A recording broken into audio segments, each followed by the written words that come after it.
শিলিগুড়ির স্বাস্থ্যকেন্দ্রের নয়া ভবন শুরু হয়েছে কাজ, আর এখানে মিলবে ইনডোর ও আউটডোর পরিষেবা।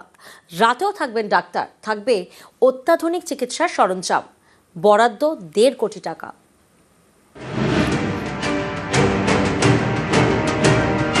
শিলিগুড়ির খড়িবাড়ি, এখানকার বুড়াগঞ্জ এলাকার রাঙালি প্রাথমিক স্বাস্থ্য কেন্দ্র। এই স্বাস্থ্য কেন্দ্রের নতুন বিল্ডিং তৈরি হচ্ছে, বরাদ্দ হয়েছে 1.5 কোটি টাকা। এটি মূলত চা বাগান এলাকা। স্থানীয়দের দাবি, এখানে শুধু দিনের বেলায় চিকিৎসা হতো, রোগীকে ভর্তি রাখা যেত না, রাতে থাকতেন না কোনো চিকিৎসক।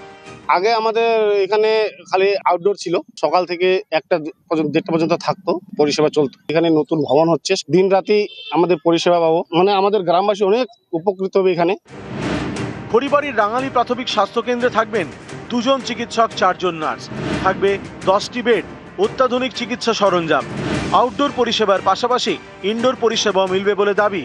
রাঙালি প্রাথমিক স্বাস্থ্য কেন্দ্রে 9 মাসের মধ্যে ভবনটা তৈরি হবে। এখানে যে ডেলিভারি, সেটা ডেলিভারিটা হবে নর্মাল যে পেশেন্ট ভর্তি থেকে যেমন পরিষেবা পায় সেটা পাবে। এখানে আউটডোর চলছে, এখানে ইনডোর হবে। একটি স্বাস্থ্য কেন্দ্র নতুন করে তৈরি হচ্ছে, যেখানে ডক্টররাও থাকবেন, নার্সরাও থাকবেন এবং সমস্ত রকম ট্রিটমেন্ট হবে। এখানে ফ্রিতে ব্লাড টেস্টগুলো হবে।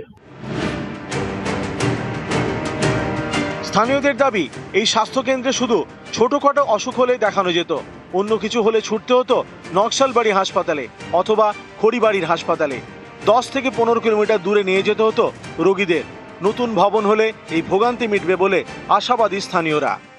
এখানে দুর্ঘটনা হলে পরে হসপিটাল নিয়ে যেতে অনেক সময় মারা যায়। আর একটা মেন সমস্যা হচ্ছে ডেলিভারি হওয়ার সময় এখান থেকে হয়তো আমাদের নকশালবাড়ি যেতে হয়, না হলে পরে আমাদেরকে খড়িবাড়ি নিয়ে যেতে হয়। অনেকটা আমাদের অসুবিধা হয়। এখন যে নতুন ভবনটা হচ্ছে, এতে আমাদের অনেক সুবিধা হবে। শিলিগুড়ির খড়িবাড়ি থেকে বিশ্বজিৎ মিশ্র, নিউজ 18 বাংলা।